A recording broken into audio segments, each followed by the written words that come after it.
Je viens vous parler du trafic d'enfants pauvres. Oui?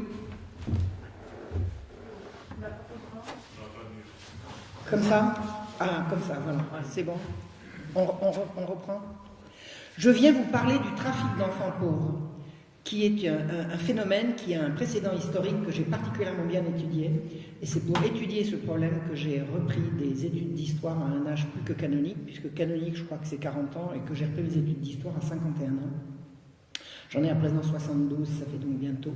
Ça fait plus de 20 ans maintenant que je fais de l'histoire. Oui, vous m'entendez bien là? Un peu plus fort. Un peu plus fort. Alors, s'il y a de l'écho, je n'y peux rien. Vas-y, voir. Là, comme ça? Non, il y a toujours de l'écho. Bien en face, peut-être. Alors, je vais faire un gros bisou au micro. Je vais mettre un gros bisou avec du rouge à lèvres.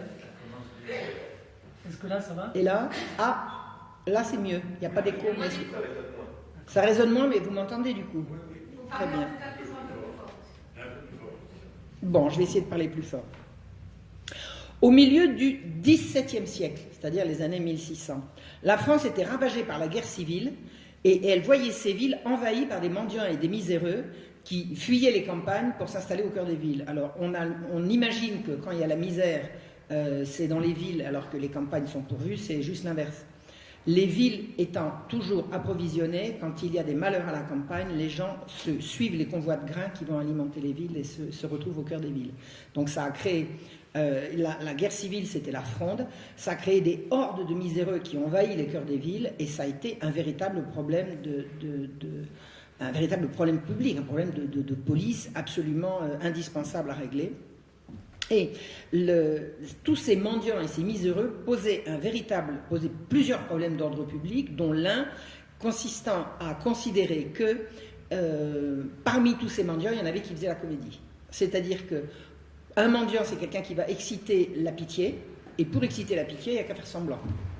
Donc, vous aviez effectivement des margoulins qui abusaient et se faisaient un métier de feindre la misère. On appelait leurs antres au cœur de Paris notamment les cours des miracles. Alors pourquoi disons cours des miracles? Parce que ils se retrouvaient au cœur de blocs d'immeubles en carré, vous voyez. Donc une fois que vous passiez la porte de cette cour, les éclopés, les aveugles, ceux qui avaient tout un tas de misère, ils faisaient sauter les béquilles et ils trottaient comme des lapins. C'est pour ça qu'on appelait ça des miracles. Donc vous aviez effectivement une faune de faux mendiants qui abusaient de la charité publique et ils étaient tellement organisés, ils étaient tellement forts, tellement puissants qu'ils ont véritablement posé un problème de police. Et d'ailleurs, c'est la police qui a réglé le problème. Alors je vous dis en 2 mots comment ça s'est fait. Quand le lieutenant général de police a décidé de fermer la cour des miracles, il l'a encerclé par des archers, il a dit le dernier sorti sera pendu. Ça a été vite fait. Ça a été très très vite fait. Je ne sais pas s'ils ont pendu le dernier, mais enfin ils sont tous sortis et on a fermé la cour des miracles comme ça. Pourquoi je vous raconte ça? Parce que il est facile, et ça s'est vérifié, de prétendre que tous les mendiants sont des gens qui exagèrent, sont des menteurs, sont des margoulins. Alors, il est bien évident que ce n'est pas le cas. La misère au mi-temps du siècle était absolument réelle et atroce. 4 ans de guerre civile, 4 ans de fronde, ça avait vraiment causé une misère absolument abominable. Et les associations, les sociétés qui faisaient œuvre de charité habituellement étaient débordées. Les associations, les institutions charitables savaient faire pour un mendiant, 2 mendiants, 10 mendiants, pas pour 150, pas pour 1000, pas pour 2000. Vous voyez ce que je veux dire? Donc, il y a eu un véritable problème qui a nécessité de prendre des mesures absolument drastiques pour le régler. Alors, on connaît le nom d'un saint homme qui s'y est attaché. Il s'appelle Vincent de Paul. Il s'appelait Vincent de Paul. Il s'est appelé Saint Vincent de Paul 100 ans plus tard. Mais à l'époque, Vincent de Paul est simplement un prêtre qui prêche la charité efficace. On vient le voir en disant « Mon père, qu'est-ce qu'on peut faire pour aider tous ces miséreux ?» Réponse « Qu'est-ce que vous savez faire? Qu'est-ce que vous pouvez faire? Que chacun fasse à la mesure de ses moyens, de sa bonne volonté, mais surtout de ses moyens, et tout ira mieux. » Donc, la charité efficace de Vincent de Paul, c'est « Faites tout le bien possible, faites tout ce qui est en votre pouvoir. » Maintenant, alors il avait ce qu'on appelle la piété en acte. Il y a un jour une dame qui vient le voir en disant: mon père, mais vous me demandez d'aller ici, vous me demandez d'aller là, je n'ai même plus le temps d'aller à la messe, je n'ai même plus le temps de faire mes prières. Et la réponse de Monsieur Vincent est absolument magnifique. Il disait: quand vous quittez l'oraison pour soigner un malade, vous quittez Dieu pour Dieu. Soigner un malade, c'est faire oraison. Et la bonté, la piété et la générosité de M. Vincent a été telle qu'il a traversé véritablement, il a traversé les âges. Il est un personnage absolument incontesté. Même Voltaire, qui pourtant ne réussissait à dire que du mal des gens, lui, là, il a cherché, il n'a pas trouvé comment il pouvait dire du mal de M. Vincent. Alors, il y avait d'autres personnes, beaucoup moins saintes et beaucoup moins généreuses que M. Vincent, qui voulaient s'attacher au problème de la mendicité. Alors, c'était les membres d'une secte appelée la Compagnie du Saint-Sacrement. Ces gens étaient des laïcs, c'est-à-dire qu'il n'y avait pas de prêtres dans la Compagnie du Saint-Sacrement, majoritairement des hauts magistrats, ou des magistrats subalternes, mais des hauts magistrats, des grands bourgeois, des princes, des gens de pouvoir qui ont décidé de venir à bout de la mendicité en propageant le bien à leur manière. Alors, d'abord, ils prétendaient que pour faire le bien le mieux possible, il fallait se cacher. Donc, ils ont cultivé le secret. Donc, une société secrète qui veut absolument faire le bien, tout le bien possible. Si vous avez du bien à faire, pourquoi vous cachez-vous? On ne vous demande pas de sonner la trompette, mais au moins, pourquoi vous cachez? Or, c'est véritablement une société secrète qui a fonctionné sous l'appellation de Compagnie du Saint-Sacrement. Ils ont voulu absolument régenter la vie publique sur le plan spirituel. Alors j'insiste, c'était des laïcs, ils n'avaient rien à voir avec la hiérarchie ecclésiastique, mais ils voulaient lutter contre les hérétiques, ils voulaient lutter contre les juifs, ils voulaient pourchasser les protestants, et ils voulaient pourchasser les filles de mauvaise vie, les mendiants, tous les gens qui ne marchaient pas droit. Les filles de mauvaise vie, on les attrape, on les fouette. À quel titre? Ben rien, comme ça. Parce que le bon Dieu le veut, et comment vous le savez? Ben il me l'a dit. Il me l'a dit dans le secret de mon intimité avec lui. Petit à petit, ils en sont venus à vouloir interdire les fêtes publiques. Ils ont voulu interdire le carnaval. Le carnaval, c'était une grande fête de réjouissance, assez transgressive, parce qu'on s'amusait à singer les gens qu'on respectait habituellement. Ils ont dit: comment ça? Mais c'est péché, c'est horrible. Interdisons le carnaval. Et bien évidemment, la population n'entendait pas de cette oreille. Interdire le carnaval si on n'a plus le droit de s'amuser. Et c'est comme ça que fonctionnaient ces gens. Et alors, de fil en aiguille, ils ont fini par s'offusquer qu'on secourt les mendiants, c'est-à-dire qu'on leur donne la charité, sans qu'ils se soient confessés avant. Alors, bis repetita, de quoi je me mêle?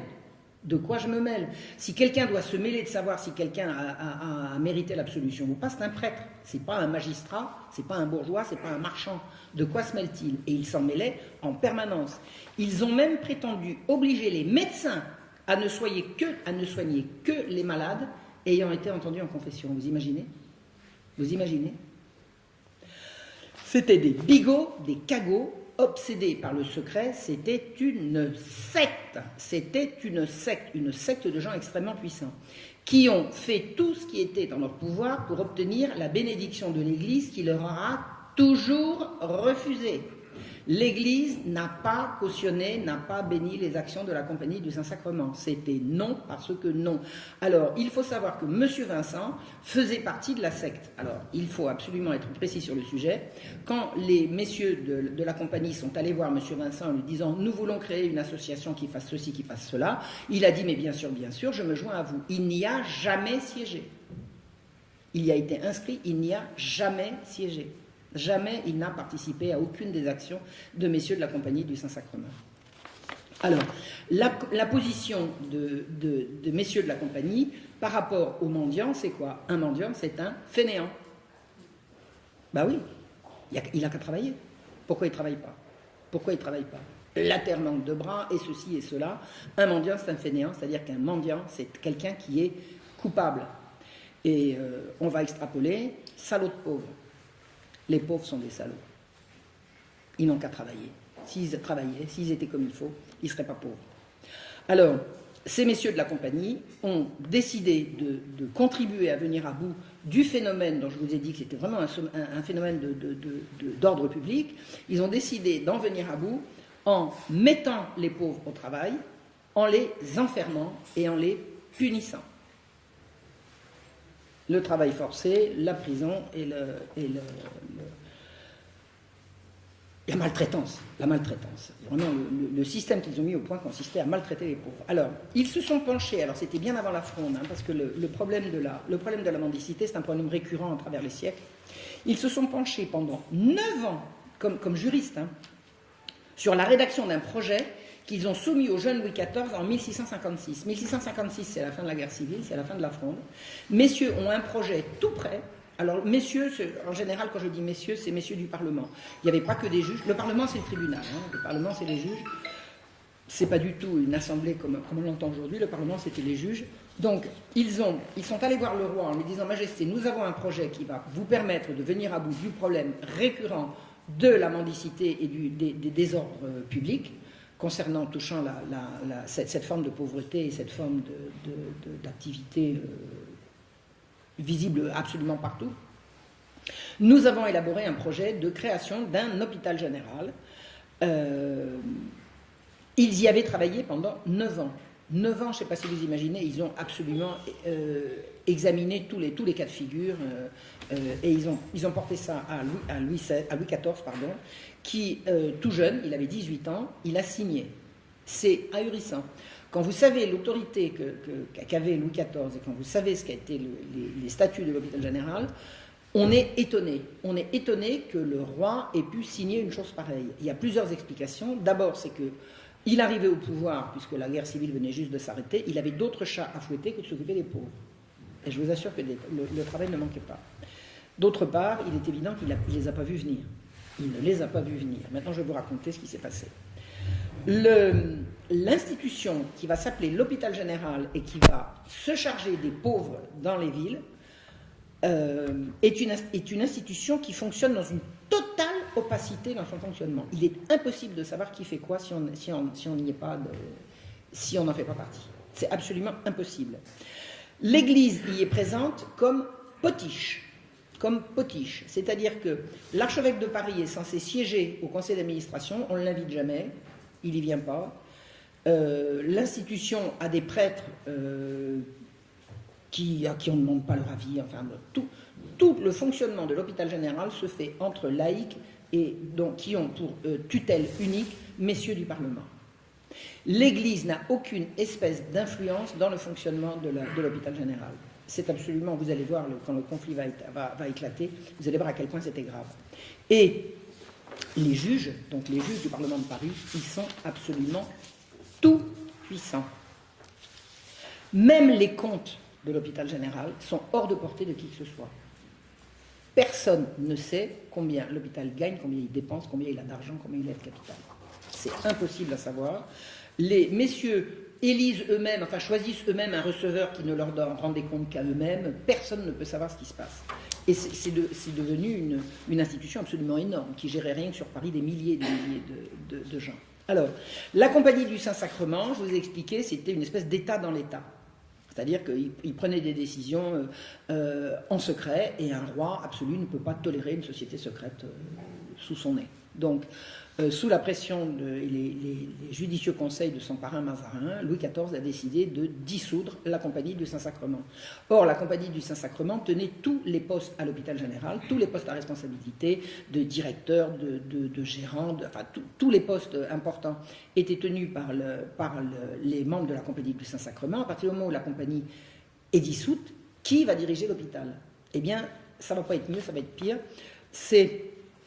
Les magistrats dévots de la Compagnie ont été remplacés par des magistrats jansénistes. Alors, je ne sais pas si vous avez entendu parler de ce que c'est que le jansénisme. C'est une dérive catholique qui est une espèce de protestantisme de l'intérieur.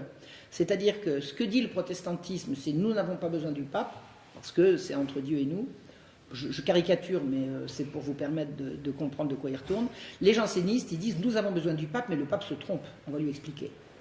C'est-à-dire qu'en fait, c'est une opposition à l'intérieur de l'Église. Ils n'ont pas fait schisme, alors que les protestants ont été schismatiques. Les protestants ont dit « nous ne voulons plus du tout obéir à l'autorité du pape », alors que les jansénistes vont dire « nous voulons absolument obéir au pape, mais une fois qu'il aura compris que c'est lui qui se trompe et c'est nous qui avons raison ». Alors, les magistrats jansénistes qui remplacent la Compagnie du Saint-Sacrement à la tête de l'hôpital général, c'est les mêmes en pire. Ils sont cruels, inhumains, rétifs à toute autorité, qu'elle vienne du roi ou qu'elle vienne du pape.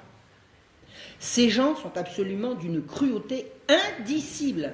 Toute solution à tout problème qui a lieu dans l'hôpital général sera toujours au détriment des pauvres, au détriment des plus faibles, et avec la dernière cruauté possible. Je ne veux pas vous en faire le catalogue, c'est insoutenable. Ces gens ont cautionné pendant la Régence. Alors la Régence, c'est entre 1710 et 1723. Le roi meurt en 1710, et entre 1710 et 1723, c'est son neveu, Philippe d'Orléans, qui va assurer la Régence. Les magistrats jansénistes du Parlement de Paris, pendant la Régence, vont cautionner des exhibitions sadomasochistes qui vont faire passer pour des miracles. C'est d'une lubricité, c'est absolument insensé. Vous aviez un cimetière qui s'appelle le cimetière de Saint-Médard. Saint-Médard, c'est une paroisse du sud de Paris. Dans le cimetière, vous aviez des gens qui venaient et qui disaient, qui se penchaient, qui se couchaient sur la tombe d'un dévot laïque qui était mort là, qui était enterré là, et qui était pris de convulsions, de soubresauts, et de convulsions en soubresauts. Ils se mettaient à pousser des hurlements, on se mettait à lancer les jambes en l'air, on se dépoitraillait, on montrait ses fesses. Enfin, je ne sais pas si vous imaginez, le public du quartier venait regarder ça, c'était devenu une distraction, c'était rigoureusement indécent, ça n'avait rien à voir avec des miracles, ça l'Église était là pour le dire, et messieurs du Parlement ont cautionné ces spectacles qu'on appelait les convulsionnaires de Saint-Médard, qui ont tourné à des séances de sadomasochisme abominables. Des tortures, des gens percés, brûlés, baxés, absolument atroces, absolument atroces. Et les magistrats qui tenaient l'hôpital général cautionnaient ces exhibitions absolument abominables. Ils les cautionnaient, ils disaient oui, il y a des miracles, l'archevêque de Paris n'y connaît rien, c'est nous qui savons qu'il y a des miracles. Donc au début c'était du mauvais goût, puis après c'est passé vraiment à de l'abomination. Et une fois que l'autorité royale a réussi à interdire ces horreurs dans le cimetière, eh bien elles ont continué, et jusqu'à la Révolution, dans l'intimité des maisons. C'est-à-dire qu'en fait, ces gens participaient à des séances de torture dans des lieux fermés. Et ils y venaient, ils s'y déplaçaient. Vous imaginez, vous voyez déjà la mentalité. C'est comme de regarder un film gore aujourd'hui, où c'est du satanisme. Alors, c'est pas forcément du satanisme directement, mais ça y ressemble. Quand on fait venir une femme, on la déshabille et on la torture, excusez-moi, mais ça s'appelle comment ? Ça s'appelle comment ? Et ces gens-là entendaient régenter tout le monde, et c'est eux qui avaient autorité sur les pauvres. C'est eux qui avaient autorité sur les pauvres enfermés. Alors, les magistrats jansénistes ont été une opposition déchaînée à toute décision qui les dérangeait. Et ils tenaient le Parlement de Paris. Le Parlement de Paris était non seulement le premier tribunal du royaume, où ils rendaient la justice au nom du roi, mais c'était également là qu'ils enregistraient les décisions royales. Je m'explique. La loi émanait du roi. Si le roi prend une décision, la décision sera exécutoire quand les magistrats l'auront enregistrée, c'est-à-dire inscrite dans leur registre. Et quand les magistrats voulaient embêter le roi, ils disaient « Nous ne pouvons pas enregistrer votre décision comme ça, Majesté. » C'est de la résistance, c'est de la rébellion. Et ils n'avaient absolument aucun droit ni titre pour opérer cette rébellion, ça ne les a pas empêchés de le faire. D'autre part, leur opposition à l'Église était claire, le pape avait condamné le jansénisme comme une hérésie. Dans un pays catholique, vous ne pouvez pas professer une hérésie impunément. Ou alors vous n'êtes plus dans un pays catholique, ou vous voyez ce que je veux dire. Donc les magistrats ont refusé d'enregistrer, pareil comme ils faisaient pour les décisions royales, ils ont refusé d'enregistrer la décision du pape, la bulle qui s'appelait Unigenitus, qui condamnait le jansénisme. Donc le jansénisme a continué de pouvoir être professé parce que messieurs du Parlement refusaient d'enregistrer la bulle. Ni le roi très catholique, ni le clergé de France ne pouvaient tolérer ça. Et ça a été une guerre déclenchée pendant tout le règne de Louis XV, entre une magistrature rebelle et l'autorité habituelle, l'autorité légitime, qui était celle du roi et celle de l'Église. Celle du roi sur des affaires civiles et celle de l'Église sur des affaires religieuses. Alors l'hôpital général était entièrement sous la coupe de ces magistrats jansénistes. Et l'hôpital général, rien que sur Paris, renfermait des milliers d'hommes, de femmes et d'enfants, tous séparés les uns des autres dès l'instant où ils entraient dans l'institution. On rafle une famille de mendiants, le père, la mère, les enfants, le père va aller ici, la mère va aller là et les enfants dans un troisième lieu. Et ils ne les reverront pas, parce qu'ils sont enfermés. C'est comme ça. Donc, soumis à la tutelle absolument sadique sadique d'un encadrement noceur, hypocrite et à l'abri de toute poursuite. Alors la caractéristique des jansénistes, c'est de dire le plaisir est suspect, il faut se mortifier, faites ce que je dis mais faites pas ce que je fais, le plaisir est suspect, mais ils faisaient des javas à l'hôpital général. Je ne vous donne pas les détails, mais c'est facile à comprendre, c'était d'une hypocrisie insigne. Donc ils prêchaient la rigueur morale pour les autres, et eux, ils faisaient la fête. Alors en plus de ça, ils étaient à l'abri absolument de toute poursuite. Pourquoi? Parce qu'ils étaient juges. Alors à qui allez-vous vous plaindre de juge? Au juge? Essayez de voir. L'hôpital général, il y a un mot qui peut le définir. Alors c'est un mot anachronique par rapport à l'époque, mais qu'on peut parfaitement utiliser aujourd'hui. Je ne vois pas pourquoi on ne pourrait pas. Ça s'appelle concentrationnaire. C'est un camp de concentration, c'est-à-dire c'est un lieu fermé, à ciel ouvert, d'où il est extrêmement difficile de s'extraire et où la loi qui s'applique, c'est celle du plus fort. Et le plus fort, c'est l'encadrement. Nous sommes maintenant... Alors, il n'y avait aucun moyen d'échapper. Alors, il faut comprendre une chose, c'est que quand vous étiez pauvre, que vous aviez perdu votre outil de travail, pour quelque raison que ce soit, je veux dire, ça peut être une catastrophe climatique, une guerre, la guerre civile, enfin, quelle que soit la raison, vous étiez obligé de vous laisser enfermer. C'était obligatoire. Et il était interdit de faire la charité. À partir du moment où l'hôpital général a été créé, l'idée selon laquelle chacun pouvait continuer de faire la charité, c'était aboli. Vous voulez être charitable, donnez à l'hôpital général qui, lui, s'occupera de donner aux pauvres. Donc, c'était un délit de donner de l'argent à un mendiant. Si des archives, vous voyez un miséreux, une miséreuse, vous lui donnez une piécette, si à la maréchaussée est là, vous êtes bon. Vous n'avez plus le droit d'aider les pauvres. Vous voulez les aider, donnez à l'hôpital général. Et croyez-moi, à l'hôpital général, votre argent sera très, très, très bien employé. Pas forcément pour les pauvres, comme vous avez compris. Donc, nous sommes au milieu du XVIIIe siècle, à présent, les années 1800, au milieu du règne de Louis XV. Alors, vous savez comment on reconnaît le règne de Louis XV? C'est très, très simple. Sur toutes les images que vous allez voir, ils ont un chapeau triangulaire. Le petit triangle sur la tête, c'est le règne de Louis XV. C'est comme ça qu'on les reconnaît. Louis XIV, c'est les grandes perruques, et Louis XV, c'est le petit chapeau triangulaire. Le petit chapeau à trois pointes. Alors, les plaintes sur les exactions à l'hôpital général pleuvent en permanence sur le bureau du conseil. Il ne se passe pas une semaine sans que des plaintes arrivent sur détournement de fonds, violence, exactions. Enfin, il y a sans arrêt des plaintes. Des plaintes sur la maltraitance, des plaintes sur la cruauté, des plaintes sur les détournements de fonds. L'argent entre à flot à l'hôpital général et ils n'en ont jamais assez. Ils passent leur temps à crier misère, majesté, il nous faut des sous, il nous faut des sous. Qu'est-ce que vous avez fait des sous précédents? Ah, ben on a aidé les pauvres, hein, ça coûte. Comme personne ne pouvait aller regarder ce qui s'y passait, il était impossible de vérifier ce que c'était devenu. Les conditions de vie sont absolument effroyables, des conditions d'hygiène. Il paraît qu'il y avait des endroits qui puaient tellement que les gens qui habitaient là, c'est-à-dire l'encadrement, ils ont déménagé leur dortoir pour aller plus loin, plutôt que d'assainir. Hein. Ça pue, on ne va pas assainir, non, on va juste déménager ceux que ça dérange, ceux qu'on les narine ennuyés par l'odeur. Alors, les plaintes pleuvent sans arrêt, mais elles aboutissent tous sur le bureau des coupables. Vous voulez vous plaindre, vous allez vous plaindre à la justice, mais c'est la justice qui gère le truc. Comment faites-vous? Ça tourne en rond. Comment pouvez-vous demander au juge administrateur de l'hôpital général de juger les administrateurs de l'hôpital général? C'est impossible. Or, il va y avoir, à la fin des années 1740, un conflit insensé qui va éclater à Bicêtre. Alors, Bicêtre, c'est quoi? Bicêtre, c'est une banlieue du sud de Paris, qui s'appelle aujourd'hui le Kremlin-Bicêtre. C'est une banlieue du sud de Paris où se trouve l'hôpital général qui renferme, on dit renfermé, on ne dit pas enfermé, on dit renfermé, les hommes et les adolescents. Alors, il y a plusieurs milliers d'hommes et d'adolescents qui sont à Bicêtre, et vous avez un conflit qui éclate et dont on n'arrive pas à venir à bout entre des laïcs jansénistes qui viennent de Paris pour aider les pauvres et contribuer à faire fonctionner l'hôpital général, et les prêtres de la maison. Les prêtres de la maison, ils obéissent à leur hiérarchie, c'est-à-dire à leur archevêque. Et à un moment donné, le conflit devient tel qu'ils en viennent aux mains. Ils s'envoient des coups de pincette, c'est-à-dire ils en viennent aux mains.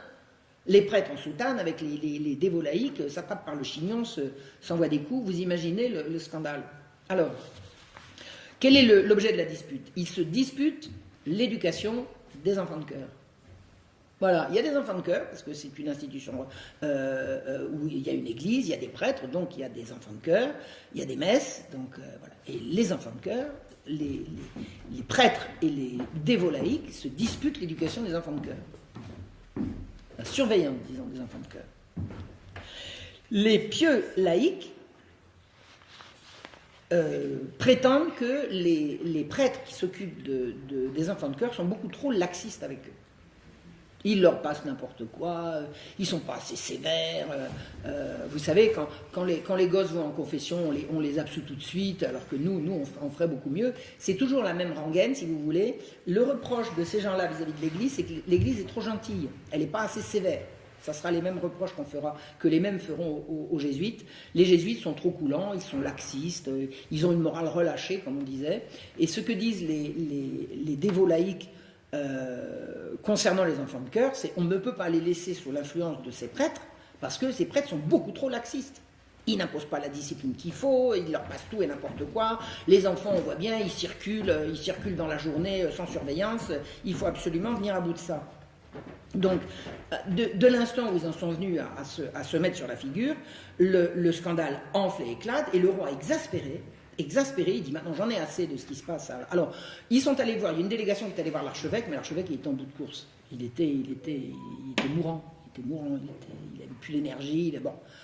On a dit bon, l'archevêque va mourir, on va en prendre un autre. Le roi a dit je sais qui je vais mettre à la place. Il a choisi de nommer, alors c'est le roi qui nomme, mais c'est quand même le pape qui sacre, hein, c'est pas vraiment, c'est le partage des prérogatives entre le roi et la papauté pour nommer un archevêque.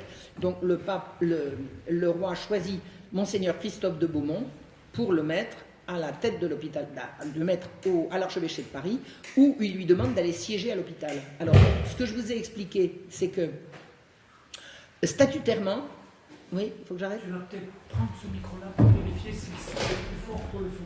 Vous entendez mal au fond? Regarde voir s'il marche. Là, c'est bon? Non, faut peut-être le brancher. Là, voilà. C'est mieux?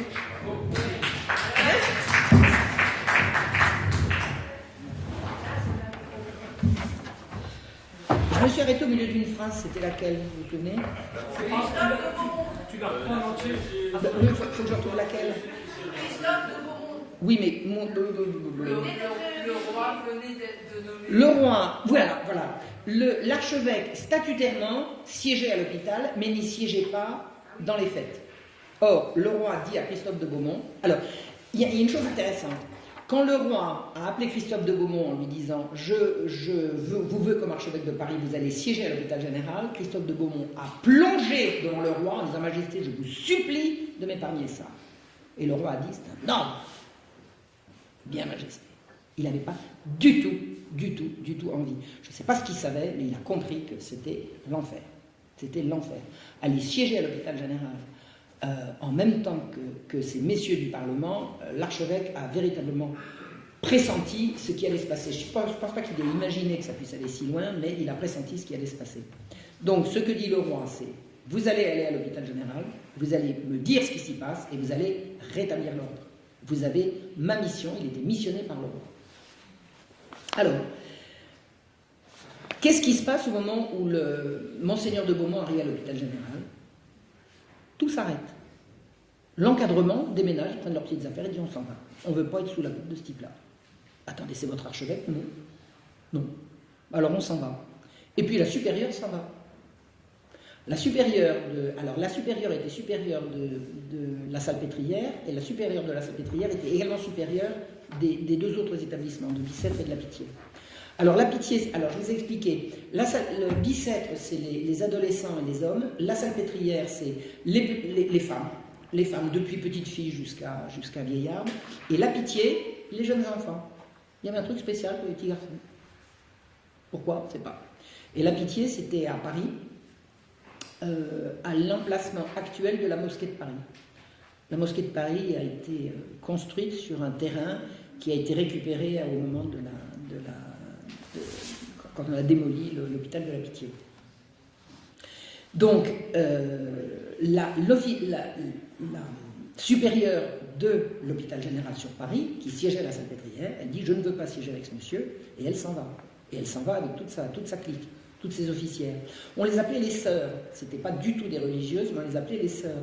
Donc il y a eu beaucoup de confusion dans pas mal de choses qui ont été écrites sur l'hôpital général, des gens disaient que les religieuses ceci, les religieuses cela.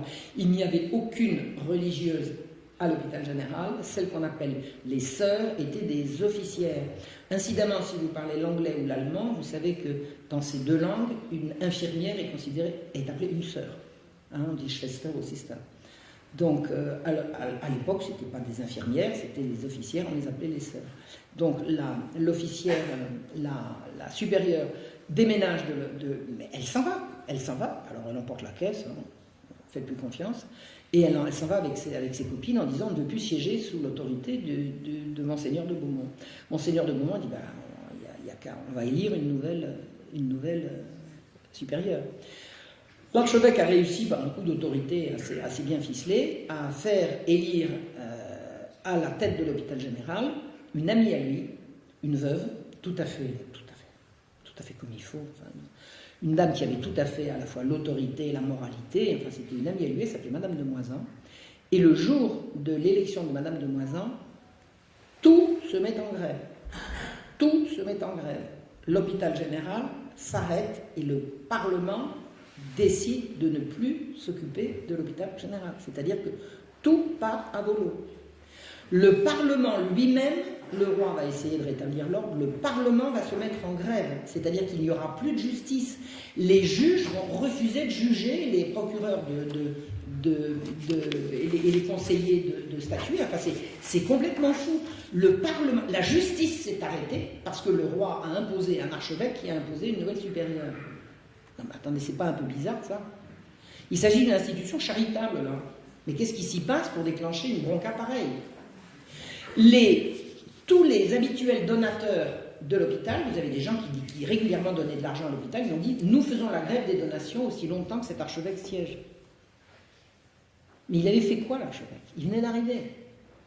Il n'avait pas encore ni fait ses preuves, ni rien du tout. C'était un homme d'une charité absolument insondable. C'était un des grands prélats du siècle. Il y a trois évêques, dont un archevêque, trois évêques dont j'ai étudié le curriculum et qui m'ont ébaubi d'admiration. C'est Monseigneur de la Motte qui a lutté contre la peste à Marseille en 1720, Monseigneur de Beaumont qui a tenu vraiment tête lors de cette bronca, et Monseigneur de la Motte dans le nord de la France, et qui a été indûment incriminé par des salopards qui n'y connaissent rien dans l'affaire du Chevalier de la Barre. Le Chevalier de la Barre, on a dit que le Chevalier de la Barre avait été condamné parce que Monseigneur de la Motte avait réclamé les derniers supplices, alors que Monseigneur de la Motte est la personne qui, jusqu'à la dernière extrémité, a essayé de le sauver. Voilà. Donc, parmi ces trois prélats, Monseigneur Christophe de Beaumont est vraiment une personnalité tout à fait d'exception, un homme d'une grande sainteté, d'un grand caractère. Et on comprend qu'il est plongé au pied du roi en lui disant « Majesté, surtout ne faites pas ça ». Alors, le conflit va durer des années. Pendant près de 10 ans, le roi ne va pas réussir à obtenir de savoir ce qui se passe à l'hôpital général et de faire fonctionner l'hôpital comme il devrait fonctionner. Je ne vous en donne pas le détail parce que là, il y a de quoi tenir 2 heures sur une seule conférence. Sachez qu'au bout de 10 ans, le roi, qui avait réussi à rétablir l'ordre, a renoncé à tout et a rendu toutes leurs prérogatives à messieurs du Parlement. Et il a exilé l'archevêque au sud de la France. L'archevêque, pendant le conflit, a été par 2 fois mis en état d'arrestation par les juges. Les juges ont envoyé un mandat d'amener pour aller se saisir de l'archevêque. C'est le roi qui lui a sauvé, il l'a mise en le mettant à l'abri. Et à la fin du conflit, quand l'hôpital général est revenu sous la tutelle exclusive de messieurs du Parlement, alors Madame de Moisan est restée en place parce qu'elle ne dérangeait pas, le roi a envoyé Monseigneur de Beaumont à l'autre bout de la France à titre punitif, parce que Monseigneur de Beaumont avait résisté aux prétentions des magistrats. Alors, un aspect des prétentions des magistrats concernant l'hôpital général, les magistrats prétendaient que les affaires religieuses à l'intérieur de l'hôpital les regardaient eux. Et pour Monseigneur de Beaumont, comme pour tous les catholiques de l'époque, les affaires de l'Église regardent l'Église, les affaires de religion regardent les prêtres, et les juges laïcs n'ont rien à y voir. Ça n'est pas à eux de dire qui doit se confesser, qui doit... Ce n'est pas eux. Donc c'est une ingérence perpétuelle pendant tout le conflit, Il y a une ingérence perpétuelle des juges laïcs dans les affaires de religion. Donc le roi a fini par dire à Monseigneur de Beaumont, vous ne pouvez pas être un petit peu souple, et Monseigneur de Beaumont lui a dit, non, Majesté, avec ma conscience, je n'ai absolument que de la rigueur. Il est impossible pour moi. Donc il l'a envoyé à l'autre bout de la France. Eh bien, pendant que Monseigneur de Beaumont siégeait au bout de la France, qu'est-ce qui pouvait bien se passer à l'hôpital général? Il n'y avait plus personne pour regarder. Il n'y avait plus personne pour regarder, mais il se passait quoi? Il se passait quoi exactement? Il se passait quoi? Qu'est-ce qui se passait qui justifie un tel mouvement qui interdise dans les fêtes d'y aller voir? Ben moi je suis allé voir. Je suis allé voir. Le scandale de l'hôpital avait commencé à Bicêtre, entre, vous vous souvenez, les pieux laïcs et les prêtres à propos des enfants de cœur. Eh bien, figurez-vous, alors j'ai essoré toutes les archives, j'ai rien trouvé, mais un jour je reçois un coup de fil de la bibliothèque d'Auxerre. Marion, venez voir, on est en train de préparer l'année restive de la Bretonne, qui est un citoyen d'Auxerre.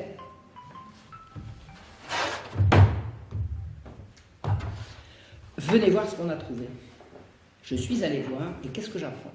Que Nicolas Restif de la Bretonne, quand il était petit, qu'il avait 11 ans, il était enfant de cœur à Bicêtre.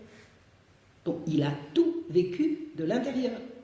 Il y était avant, pendant et après.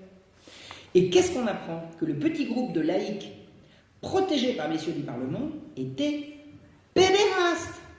Ah, et là il vous donne des détails. Il vous donne des détails. Restif de la Bretonne affirme que même les officières se faisaient rendre des services sexuels par les gamins. Actif et passif. Et lui, Restif, Nicolas Restif, raconte enfin, je ne donne pas les détails parce que les gens sont beaucoup plus pudiques à cette époque-là qu'on ne l'est aujourd'hui, mais on comprend. Il couchait avec la supérieure et tous les enfants de cœur se faisaient sodomiser par les pieux laïcs. Eh bien les prêtres, ils n'étaient pas d'accord. Eh oui, ils n'étaient pas d'accord, c'est comme ça que... Alors évidemment, ça s'est pas vu tout de suite, il a fallu comprendre. Donc, que faisaient ces pieux laïcs? Pourquoi est-ce qu'ils parlaient de confession? Pourquoi est-ce qu'ils parlaient de confession? En quoi ils se mettent de confession? Mais vous pensez bien que les enfants, s'ils vont se confesser aux prêtres de la maison, ils vont bien raconter ce qu'ils ont fait. Donc l'idée, ça consistait à dire, les prêtres sont beaucoup trop laxistes dans leur pénitence, il faut absolument trouver d'autres prêtres pour les entendre en confession. Ben, on a bouclé la boucle. Il y avait un trafic pédocriminel à Bicêtre. C'est clair et net, c'est comme ça que ça s'appelle. Et c'est ça le début du drame. L'archevêque a envoyé quelqu'un il dit maintenant vous allez à la Bicêtre, vous allez prendre tous les enfants de cœur et vous allez vous les entendre en confession. Donc il est arrivé. Les gosses, alors ils étaient tous encadrés par leur dévot laïque. Il n'a jamais réussi à se trouver 5 minutes avec les enfants sans leur encadrement. Il leur a dit, je veux au confessionnal, je vous attends. Mais il a attendu. Tous les gosses sont partis. On les a fait sortir. Et on ne les a jamais entendus en confession. Alors ce que raconte l'inénarrable Voltaire de cet épisode, il dit que c'était le fanatisme anti-janséniste de l'archevêque qui avait créé ces problèmes, parce que vous comprenez, l'archevêque, il pouvait pas supporter que l'encadrement n'ait pas renoncé à leur jansénisme. Alors, Voltaire, il estimait que le jansénisme, c'était de la carabistouille, mais il estimait qu'un peu de tolérance aurait dû permettre à l'archevêque de le laisser couler. Oui, il dit pas ce qu'il y avait derrière. Alors, soit parce qu'il ne le savait pas, soit parce que de toute façon, il n'a pas cherché. Incidemment, quand j'ai préparé mon diplôme à la fac, j'ai donné tous ces détails et on m'a fait retirer pour avoir mon diplôme tout ce qui touchait au jansénisme et qui en disait du mal. Et puis c'était ça ou pas de diplôme. À bon entendeur, salut. On ne touche pas aux jansénistes. Et s'il y a pédocriminalité, on ne va surtout pas le leur imputer. Alors en fait, qu'est-ce qui a déclenché la bronca des juges? C'était la révélation ou non d'affaires de mœurs touchant des enfants de 11 ans. Eh bien, le secret est bien gardé, parce que Nicolas Restif de la Bretonne, c'est un auteur qui a été extrêmement lu, et personne n'y a rien vu. Alors, il a fallu se débattre. Attendez, je suis la seule à savoir lire? Il y a encore des gens qui couvrent, même en histoire. Donc, tout le monde s'entend pour le cacher. Alors, je vous dis à la fac, c'est clair et net, vous virez ça. J'ai gardé un mot manuscrit de ma prof qui me dit les jansénistes étaient persécutés à l'hôpital, point d'exclamation. Je lui prouve le contraire, mais elle, à bon entendeur. Or, il se trouve que ça, c'est rien par rapport au reste. Vous voulez que je vous raconte la suite? Ben oui, je suis venu pour ça. Je vais vous expliquer ce que j'ai trouvé à l'hôpital. Alors, à Paris, il y avait 4 établissements à Paris. 5. 1, 2, 3, 5. Je sais pas compter. Vous aviez la couche du Parvis. La couche, c'est l'institution pour les tout petits. Donc, la couche du Parvis, le Parvis, c'est le Parvis de Notre-Dame. C'est là que vous venez d'accoucher et vous êtes sûr que de ne pas pouvoir élever votre petit parce que trop de misère, vous allez le déposer à la couche du Parvis.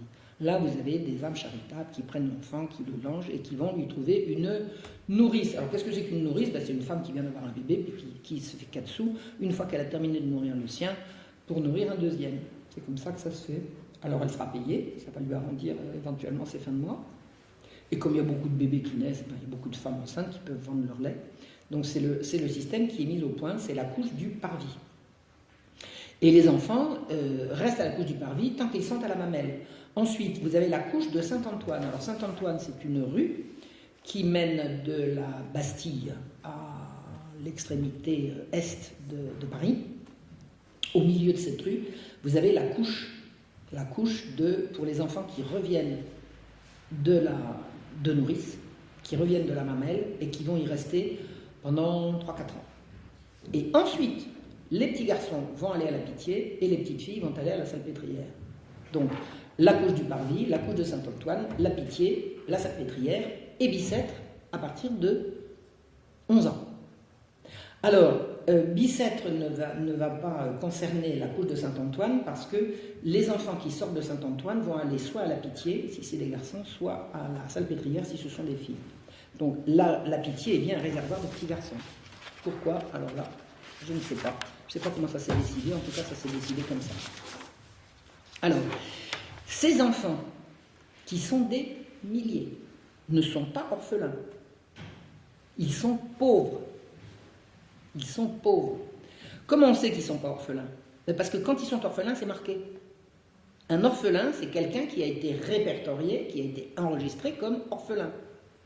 Donc, ils ne sont pas forcément non plus abandonnés, parce que quand ils sont abandonnés, il y a encore un autre statut.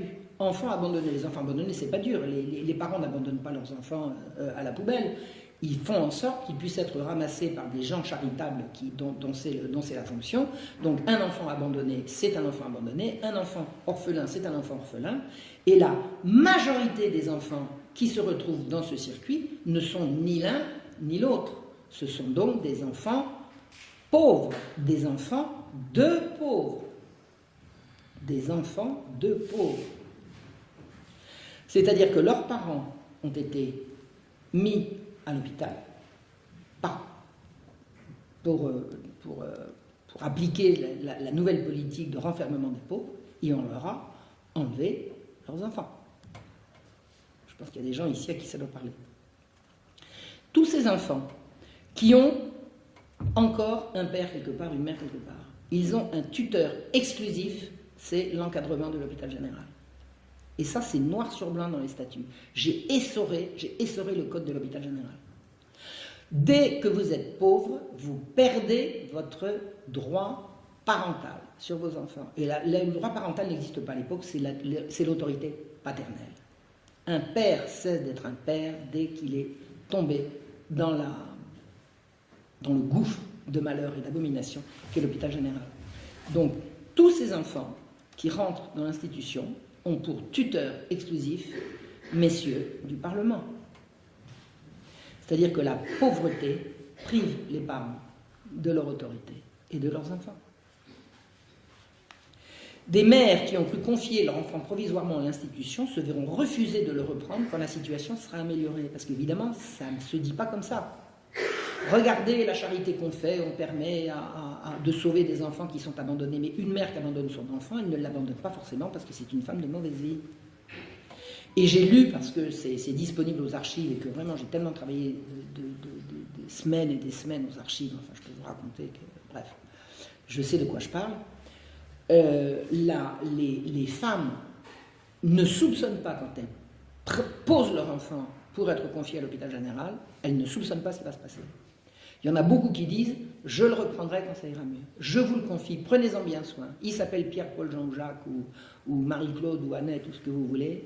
Il est ou elle est baptisé. C'est la misère qui me pousse à l'abandonner. Je le reprendrai dès que ça ira mieux.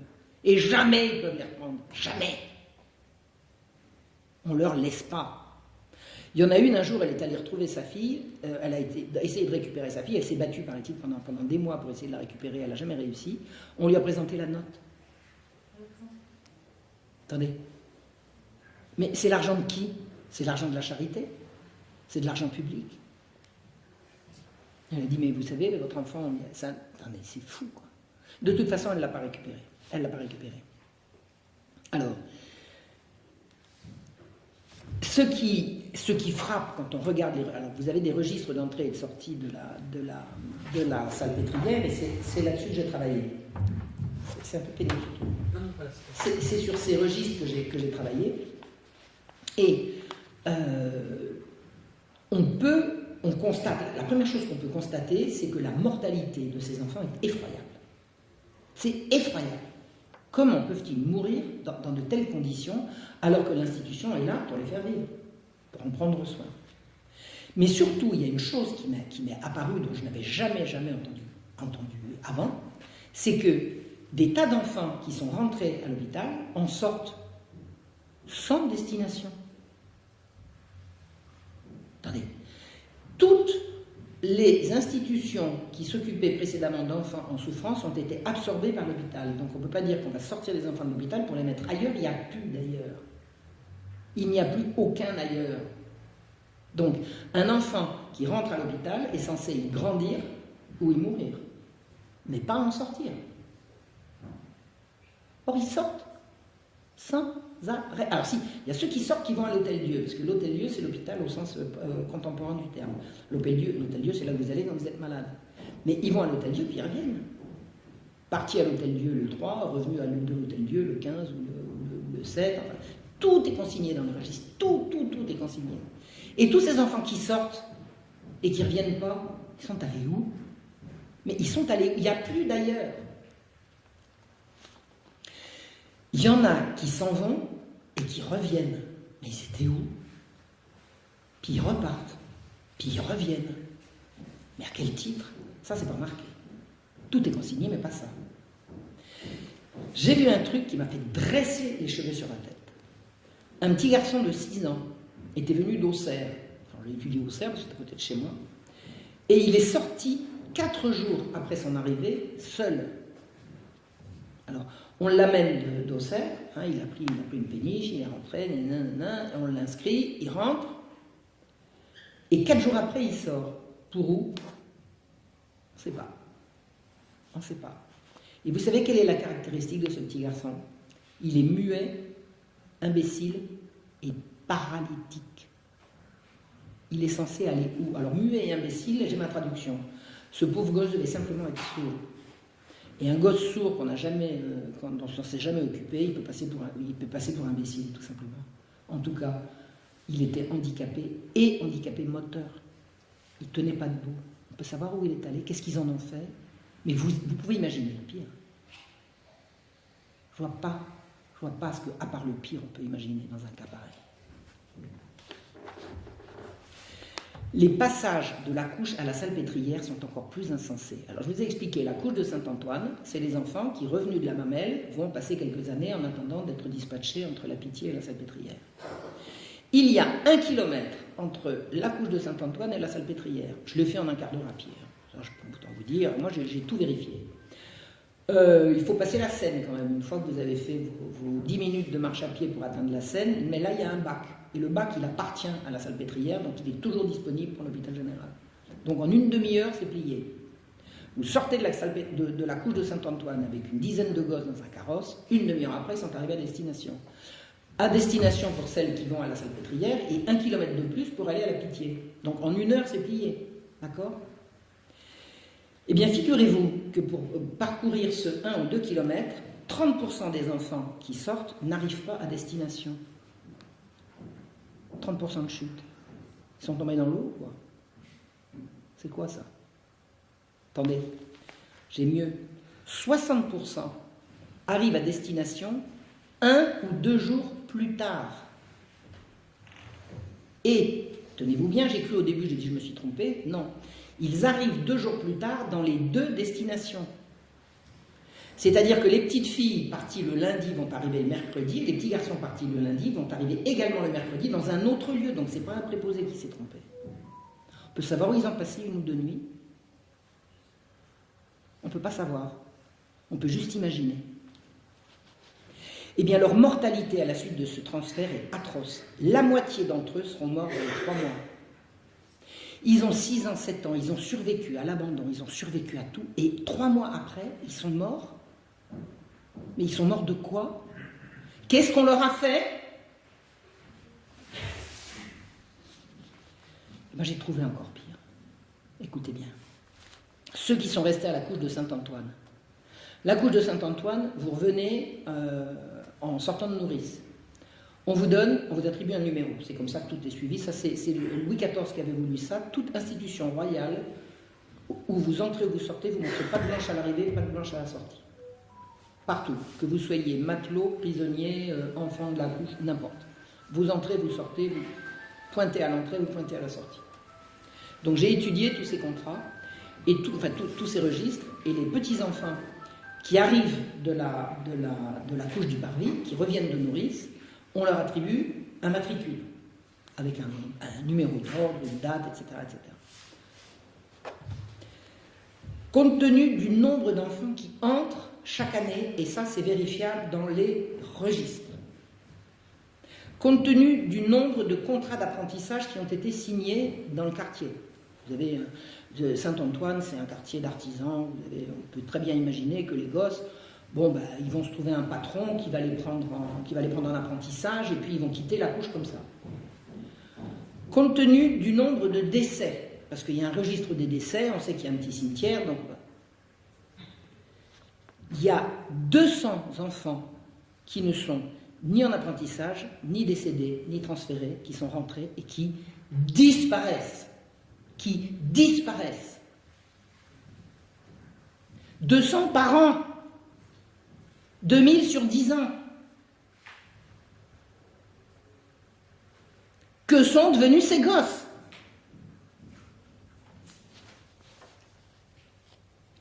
Autre chose, encore un mystère qui n'a attiré l'attention de personne. Je vais croire que je suis un zombie, mais pourquoi je vois ces choses-là et que les autres ne les voient pas? Je vous assure, les archives, elles sont disponibles à tous les chercheurs. Hein. Puis il y a du monde aux archives de l'assistance publique, il n'y avait pas que moi. Hein. Bon. Il y a des enfants qui sont envoyés de province à Paris. Alors là c'est complètement illogique. Parce que Paris envoie des enfants en province, on a compris, on va les mettre dans une ferme, il y aura toujours à manger, on est d'accord. Hein? Ben non, c'est dans l'autre sens. Auxerre a des registres d'où on voit des enfants sortir et envoyer à la Salpêtrière. Ah bon? Et j'ai regardé dans le registre de la Salpêtrière, effectivement, ils arrivent bien. Donc, ils sortent d'Auxerre, on les met sur un bateau, ils longent Lyon, ils arrivent jusqu'à la Seine, de la Seine, ils arrivent à Paris, pas besoin de passer par la ville, hein, le port d'arrivée de toutes ces péniches, c'est avant les contrôles parisiens. Donc, ils entrent à la Salpêtrière. 80% de ces enfants seront morts dans les 2 mois. On peut savoir de quoi. Et puis c'est récurrent, c'est pas une fois. J'ai travaillé sur 10 ans. C'est effroyable. Effroyable. Encore autre chose, j'ai trouvé une Thérèse Berniquet et une Marie Sauton, 2 jeunes mamans, qui sont rentrées avec leur enfant à la main, et qui sont ressortis 18 mois plus tard avec un bébé au sein. Une grossesse, c'est pas 18 mois. C'est-à-dire qu'elles se sont fait mettre enceinte dans le cadre de l'hôpital général. Qui leur a fait des enfants? C'est pas les officiels, c'est pas les prêtres, peut-être les juges dans leur appartement. Nous sommes au siècle des Lumières. Vous avez peut-être entendu comme moi que le siècle des Lumières, c'est également le siècle du libertinage. Et si c'était ça le libertinage du siècle? Est-ce que vous croyez qu'on peut dire que la Salpêtrière a été un gigantesque lupanar pour magistrats pervers? Eh bien, moi, je crois. En tout cas, ça y ressemble. Les administrateurs exclusifs de ce cloaque étaient les plus ardents opposants à l'autorité du roi et à celle du pape. Ce sont des gens qui ont préparé la révolution, d'accord? Ils étaient d'abord jansénistes. Alors, ils étaient d'abord dévots de la Compagnie du Saint-Sacrement, ensuite jansénistes, et puis après francs-maçons. Eh oui. Ensuite, jansénistes et francs-maçons, c'était les deux. Ils sont ceux qui ont fait dépecer vivant le malheureux Damien. Damien, c'est un domestique d'une 40aine d'années qui s'en est pris au roi, pour des raisons, je vous expliquerai ça un autre jour si on a le temps, mais enfin bon, ça touchait encore aux mœurs, peu importe. Il a été mis à mort dans des conditions d'atrocité qui dépassent l'entendement. Et les juges qui ont décidé ça et qui ont refusé qu'on l'achète, c'est eux. C'est les mêmes. Ce sont les mêmes. Le siècle a le goût de l'atroce, de la transgression et de l'amoral. Un certain Boyer d'Argence, alors un homme des Lumières s'il en fut, ami de Voltaire et consorts, a écrit un livre qui s'appelle Thérèse philosophe, dans lequel il justifie de sodomiser des enfants, parce qu'il en a besoin, quand le désir l'aiguillonne et qu'il veut pouvoir travailler, s'il n'a pas un petit enfant ad hoc, comme il dit, pour lui servir de pot de chambre, il n'arrive plus à travailler. Donc un homme de bien doit absolument avoir ça à disposition. Et il ajoute, sinon il risquera de s'en prendre aux enfants à ses enfants propres ou à ceux de ses amis. Alors si ce n'est pas ses enfants propres et ceux de ses amis, c'est quoi? Ben, les enfants des pauvres, ne cherchez pas, ils sont là pour ça. Il y a une historienne qui s'appelait, elle est morte la malheureuse, parce qu'elle est... Bon, ça a été un drame, enfin bref, une excellente historienne qui a fait un travail absolument étonnant sur la prostitution et la police des mœurs. Elle s'appelait Erika Marie Benabou. Alors je vous dis que l'histoire est atroce parce qu'elle avait terminé son travail de thèse et elle s'est défenestrée juste avant de la présenter. Donc ça a été un drame à Paris 7, je n'ai pas les tenants aboutissants, peut-être les nerfs, je ne sais pas. Elle a fait un travail absolument étonnant, elle a vraiment étudié toutes les données de la police des mœurs. Et elle dit que la mode au XVIIIe siècle, c'était la mode au tendron. On voulait des petits. La mode, c'était de dire « Ah là là, elle était drôlement mignonne, elle avait la petite fille. » Mais il était impossible dans le monde de la prostitution, parce que c'était extrêmement surveillé et on peut l'assurer avec certitude, il n'y a pas de doute là-dessus, aucune mère maquerelle, aucun bordel n'aurait vendu un pucelage. Jamais. Jamais, jamais, jamais, jamais. La mère maquerelle qui s'y risquerait se verrait, on la mettrait torse nu, on lui ferait traverser toute la ville à califourchon avec un chapeau de paille sur un âne, avec à recevoir la boue, les pierres. Enfin, c'est non, c'est non. Personne ne va prendre ce risque. Personne ne va prendre ce risque. On ne vend pas de pucelage. D'autre part, et là excusez-moi, je vais être très cru, mais il y a certaines pratiques. Je dis le mot, bon, la sodomie ne se pratiquait pas, on n'obligeait pas les prostituées à l'accepter. Alors, s'il n'y a pas de tendron dans les bordels et qu'on n'oblige pas, faut que les amateurs trouvent autre chose, non? Allez, je vous laisse deviner. Maintenant, je vais vous raconter ce qui s'est passé en 1750 à Paris.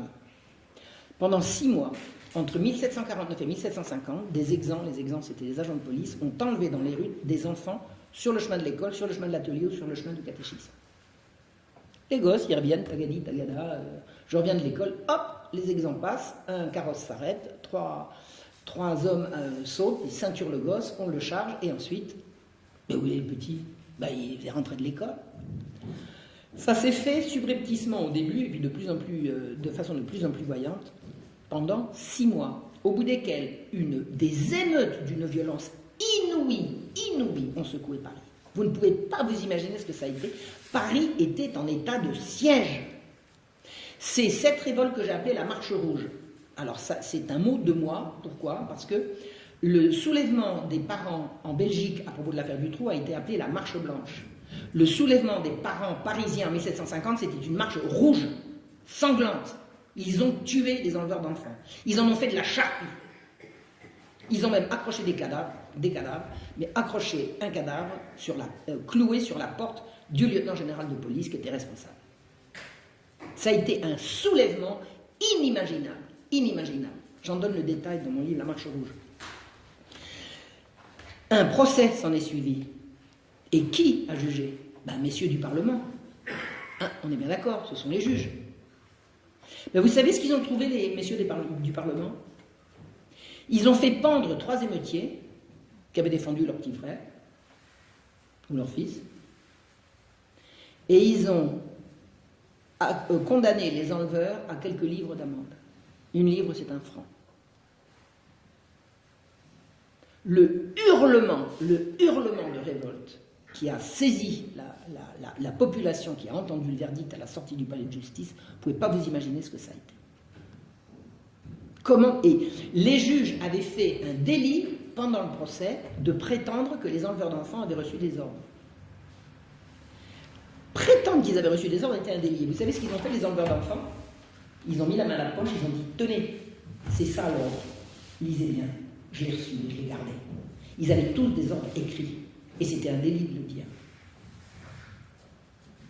Cette révolte des parents, que j'appelle la Marche Rouge, a été le plus violent soulèvement entre la Fronde et la Révolution. Et ça, c'était véritablement un soulèvement populaire.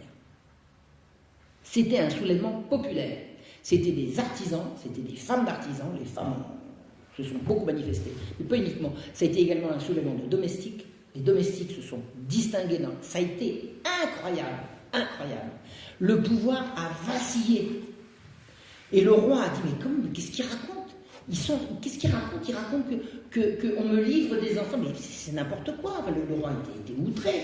Il y a des gens qui disaient, le roi disait, on me traite de sardanapale, qu'est-ce que c'est que cette histoire? Moi, j'ai rien fait. Alors là, je veux bien le croire. Là, pour le coup, je vais bien croire que tous ces ordres d'enlever les enfants, c'était pas passé par l'autorité du roi. C'était en dessous. C'était en dessous. Mais en tout cas, les ordres ont bel et bien été donnés et appliqués. Donc, la révolte a fait que ça s'est arrêté. Alors, ça s'est arrêté à Paris. Ça s'est continué plus loin en banlieue. Moi, je me suis demandé, qu'est-ce que c'est que ces enlèvements sur ordre? À quoi ça rime? À quoi ça rime? Pourquoi faire? Ils ont des enfants à l'hôpital. On voit bien qu'ils s'en servent. C'est quoi ça? Pourquoi?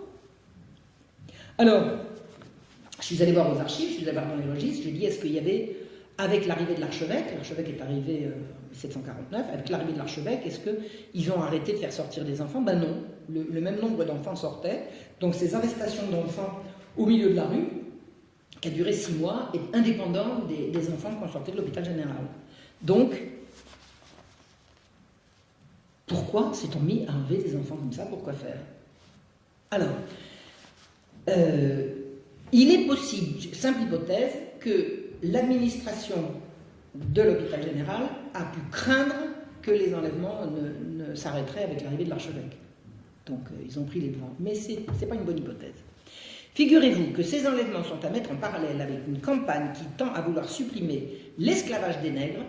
Vous savez, c'est la période esclavage des nègres, la traite triangulaire. On va supprimer l'esclavage des nègres qu'on va remplacer par des enfants des hôpitaux. Ah ben c'est pas bête ça. Hein?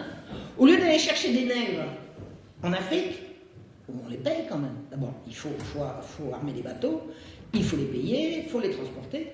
Il n'y a qu'à se servir des enfants des hôpitaux, ils sont là. Et alors? Hein? Pas bête. Le souci, c'est que... Alors, ce gars s'appelait Pierron Chamousset. Il est présenté par la Bibliothèque nationale, la BNF, comme un philanthrope. C'est pas génial? Et vous savez ce qu'il voulait faire avec les nègres qu'on aurait remplacés par les enfants? Il voulait qu'on les revende. Quoi, il les aurait libérés? On va revendre les nègres et on va les remplacer par les enfants des hôpitaux. Pas bête, hein? C'est un grand philanthrope. Alors Voltaire lui tresse des couronnes, évidemment. D'ailleurs, à mon avis, la BNF a copié sur Voltaire. Le souci, c'est que Chamousset a publié en 1756, alors que ça, ces enlèvements d'enfants, c'est 1750. Quoique, c'est pas parce qu'il a publié en 1756 que le projet n'était pas... On est en plein siècle des Lumières. Les Lumières, c'est à ce moment-là. 1749, 50, 51, 52, tout ça, c'est les Lumières. Ça bat son plein. Hein. Ce sont les philosophes qui disent on va tout renverser, on va renverser les anciennes valeurs, ça va être le siècle de la raison. Ce sont ces gens qui veulent supprimer l'esclavage des nègres et qui vont les remplacer par les enfants des hôpitaux. Donc il est vraiment possible que ces enfants aient été enlevés pour ça, même si le texte de Pierron Chamousset est arrivé après.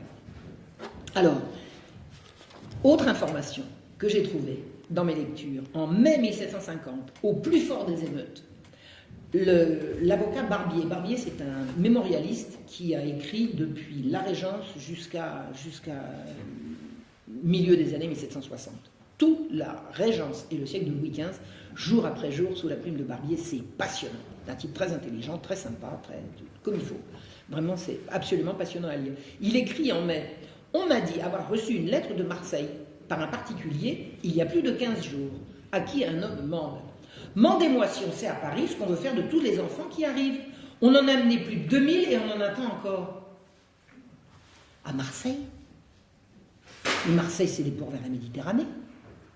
Mais c'est quoi ce trafic? Mais c'est du trafic d'esclaves. C'est du trafic d'esclaves. Alors on a arrêté de les prendre à Paris, mais on n'a pas arrêté de les prendre en province. Et là, on a au moins une destination qui est sûre. Marseille, Toulon, pour les trafiquants d'esclaves de Méditerranée. Et là, c'est bien des Français de chez nous. Hein. C'est pas des... Vous voyez ce que je veux dire? Alors, qui trafique des enfants en direction des ports de Méditerranée? Enfin, allez-vous me dire, heureusement, la révolution va arriver, tout ça va s'arranger. Eh bien, écoutez, alors vous allez me croire, parce que vous allez me croire. Moi, quand je faisais ces travaux-là, je n'avais pas encore ouvert les yeux sur la réalité de tout ça. J'étais en train, hein, mais j'étais persuadé, je me disais, vivement la révolution, que ça s'arrête. Alors, je vais vous raconter. En 1790, ça fait un an que c'est commencé, hein, le très franc-maçon, duc de la Rochefoucauld-Liancourt, Liancourt pour les intimes, hein, duc de la Rochefoucauld, on va faire plus court, on va dire Monsieur Liancourt, rend un rapport au comité de mendicité que l'Assemblée nationale a institué pour régler le problème de la mendicité. Ça fait 300 ans qu'on veut régler le problème de la mendicité et qu'on sort des nouveaux trucs. Donc la Révolution va faire comme les autres, ils vont faire un comité de mendicité pour régler le problème de la mendicité. Et M. Liancourt va plancher. Alors, c'est qui ce M. Liancourt? Il n'est pas que franc-maçon, il est ami de Diderot, de D'Alembert, de Condorcet, de toute la clique des Lumières. Il va dénoncer dans son rapport toutes les horreurs de l'hôpital que je vous ai décrites. Des milliers de malheureux vivent dans la crasse, la misère, l'oisiveté, la maladie, la cruauté, la brutalité d'un encadrement qui fait la noce sous leurs yeux et qui pille les ressources. Tout le constat fait par le duc de la Rochefoucauld, pardon, par M. Liancourt, est absolument conforme à ce qu'on en sait par ailleurs. Hein. Donc c'est un tableau saisissant de réalisme. Sauf qu'il n'a rien vu que les enfants disparaissaient. Et ça, je vous dis, c'est quelqu'un qui veut lire un registre, il peut faire comme moi. Vous savez, c'est pas difficile.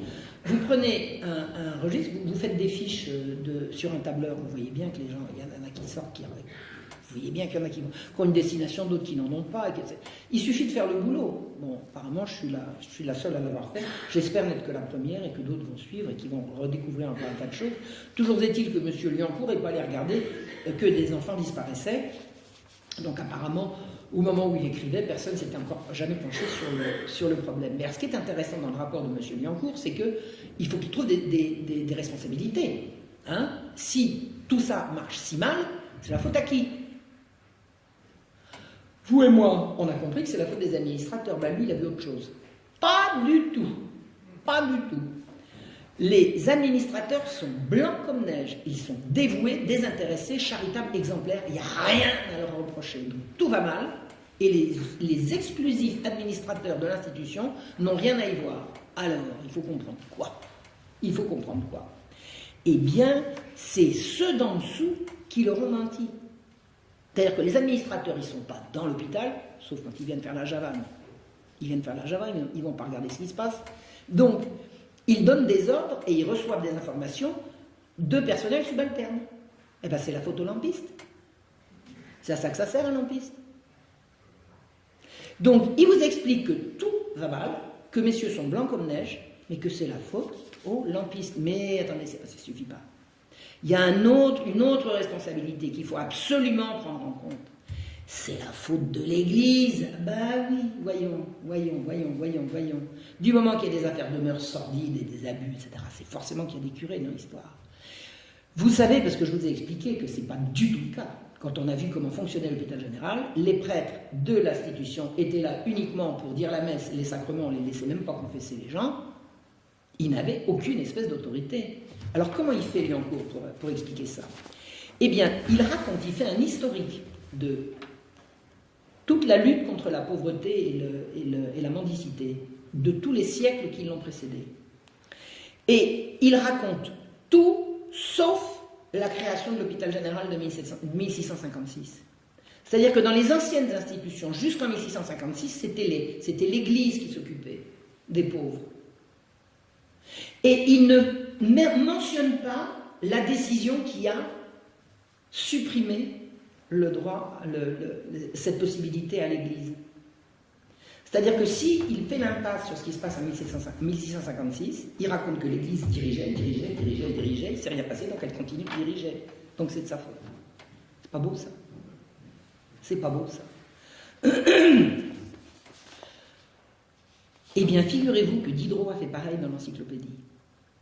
Diderot, dans toutes les entrées de l'encyclopédie, alors maintenant, au début, quand j'ai commencé à travailler l'encyclopédie, il fallait que j'aille la chercher en bibliothèque. Alors c'est un machin qui est gros comme ça, je m'entendais pour tourner les pages. On ne fait pas comme un... Bon, c'est extrêmement compliqué. Donc, tourner les pages de l'encyclopédie, pour savoir ce qui se passait à l'hôpital général, il faut chercher dans l'encyclopédie mendicité, enfance abandonnée, pauvreté, population, vous voyez, des entrées comme ça. Maintenant, il y a Internet, alors bing, vous appuyez sur un bouton, puis tout dégringole. Et j'ai cherché, j'ai essoré toute l'encyclopédie pour voir ce que Diderot pouvait raconter de l'hôpital général. Il n'en parle pas, l'hôpital général, le mot hôpital général n'y existe pas. Il n'y existe pas. Il n'y a pas d'hôpital général dans toute l'encyclopédie. Mais mieux, en 1656, il ne s'est rien passé. Rien. Il n'y a pas référence à la création de l'hôpital général en 1656. L'encyclopédie, c'est le dictionnaire du siècle. Alors écoutez, on va faire un dictionnaire du XXe siècle, d'accord? Vous et moi. On va tous plancher et chacun va y aller de son article. Et puis quand on va arriver à santé, on va oublier de mentionner la sécurité sociale. Bah quoi? Ça revient à ça. Et l'encyclopédie avait la prétention d'être un dictionnaire de tous les savoirs du moment. C'était ça sa prétention. Donc Liancourt face au comité de mendicité, face à l'Assemblée nationale, bon, et Diderot dans l'encyclopédie une vingtaine d'années avant, n'ont pas mentionné l'institution qui a ébranlé le trône. Le roi, à un moment donné, a failli perdre sa couronne. Il n'était plus obéi nulle part. Et c'est pas des couvertures d'exactions pédophiles, ça, ou alors j'ai mal compris. Il y a un jour quelqu'un qui m'a dit, vous prouvez rien. J'ai dit, mais d'accord, ok, d'accord. Maintenant, expliquez-moi vos hypothèses sur la disparition de tous ces enfants. Et je vous écoute. Je vous écoute. Si c'est moi qui ai l'esprit mal tourné, expliquez-moi ce que ça peut être. Parce que, jusqu'à ce que je lise ce qu'a écrit Restif de la Bretonne, j'avais des doutes. Quand j'ai lu Restif, j'ai eu une certitude. J'ai cessé d'avoir des doutes. Je suppose que vous êtes comme moi, enfin j'imagine. Donc, Liancourt a menti, il a complètement couvert les administrateurs. Donc, ce qui s'est passé n'a jamais été dénoncé.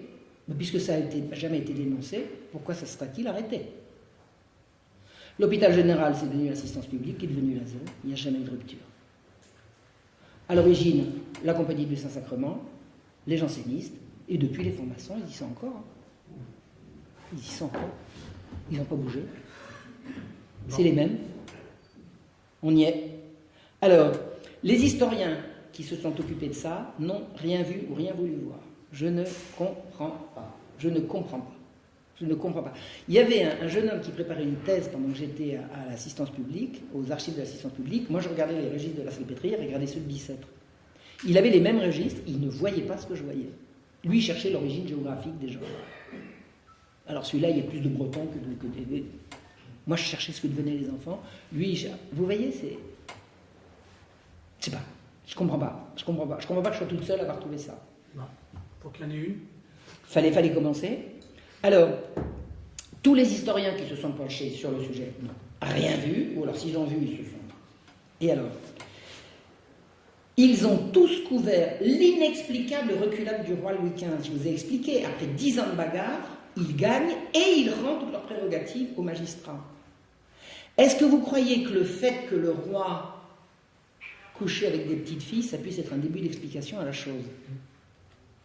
Parce que je vous l'apprends peut-être, mais en tout cas la chose est certaine, c'est que son odieuse maîtresse, Madame de Pompadour, il l'avait infectée, elle ne pouvait plus officier, comme on dit. Et comme elle ne voulait pas qu'une rivale vienne prendre sa place, avec son coquin de frère, elle a arrangé de mettre des petites filles dans le lit du roi. Alors, petite fille, à l'époque, on disait petite fille jusqu'à 15 ans. Mais à l'époque, contrairement à ce qu'on croit, les filles étaient pubères à 15 ans, révolues. Avant, les filles, elles avaient leurs règles à 9 ans. Non, à 15 ou à 16. C'est-à-dire qu'à 14 ans, on était encore une petite fille. Et c'était comme ça qu'on disait. Et la Pompadour, pour pouvoir garder son ascendant sur le roi, a organisé, avec l'aide de son coquin de frère, de mettre des filles hors d'âge dans son lit, dont le roi était sujet à un chantage à la révélation de ce qui le liait dans le crime à messieurs du Parlement. Ma phrase de conclusion.